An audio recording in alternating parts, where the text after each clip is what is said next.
ఏంటసలు నేను ఎక్కడో అనిల్ అంబానీ కుమారుడిగా పుట్టుంటే బావుండేది. ఎక్కడో ఎలాన్ మస్క్ కుమారుడిగా పుట్టుంటే బావుండేది. లక్షల కోట్ల అధిపతిని అయ్యేవాడిని. పుట్టుకతోనే నేను కోటానుకోట్ల అధిపతినయ్యేవాడిని. ఛ! ఛ! ఏంటో ఈ పేదరికం ఇంట్లో పుట్టాను.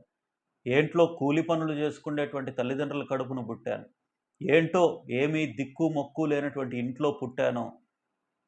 నా బ్రతుకేంటి ఇలా అయిపోయింది అని చెప్పి కొన్నిసార్లు తల్లిదండ్రుల్ని కూడా కొంతమంది వేధిస్తా ఉంటారు. కొంతమంది అవమానపరుస్తూ ఉంటారు. నీవు ఎవరి కడుపులో పుట్టాలో నీ చేతుల్లో ఉందా ఆలోచించు. ఎవరి కడుపులో నువ్వు పుట్టాలో నీ చేతుల్లో లేదు, నీ తల్లిదండ్రుల చేతుల్లో లేదు, ఏ మానవుడి చేతుల్లో లేదు. ఎవరి కడుపులో నువ్వు పుట్టాలో నిన్ను సృష్టించినటువంటి దేవుని చేతుల్లో ఉంటది తప్ప నీ చేతుల్లో ఏముంది చెప్పు? వాళ్ళ కడుపులో పుట్టుంటే బావుండేదని చెప్పి అనుకోవడానికి ఎంత అసహ్యకరమైనదది.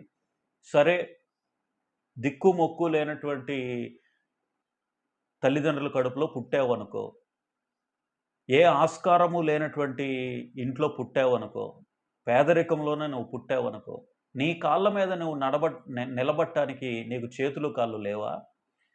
నీకు జ్ఞానం లేదా? చదువుకోవడానికి నీకు చదివే అవకాశం లేదా? నీ అంతట నువ్వు ఎదగగలిగేటువంటి నైపుణ్యం నీకు లేదా? ఎందుకు వారి మీద తోసేసి నీ తప్పుల్ని వారి మీదకి నెట్టేస్తావు? ఎంత తప్పు? నీ దగ్గర నైపుణ్యం ఉంటే, నీ దగ్గర శక్తియుక్తులుంటే, నీ దగ్గర జ్ఞానం ఉంటే, నీ దగ్గర తెలివితేటలుంటే, య అనిల్ అంబానీ లాగా నీవెందుకు ఎదగకూడదు ఆలోచించెయి. నీవెందుకు కోటీశ్వరుడు కాకూడదు? నీవెందుకు గొప్ప గొప్ప పేరు సంపాదించుకోకూడదు? వారి మీద, వీరి మీద నెట్టివేసి కాలయాపన చేస్తున్నావు. కాలాన్ని హరించి వేస్తున్నావు. అక్కడ పుట్టుంటే బావుండేది, ఇక్కడ పుట్టుంటే బావుండేదని చెప్పి రకరకాల వ్యర్థమైన మాటలు మాట్లాడుతున్నావు గానీ, నీకున్నటువంటి కష్టము నువ్వు పడుతున్నావా?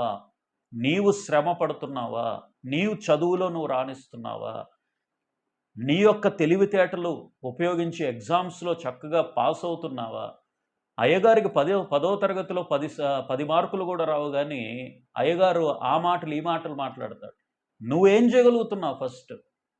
నీవు ఎంత కష్టపడి చదువుతున్నావు? ఎంత కష్టపడి ఉద్యోగాన్ని సాధించగలుగుతున్నావు? ఎంత కష్టపడి ఉన్నత స్థాయికి ఎదగగలుగుతున్నావు?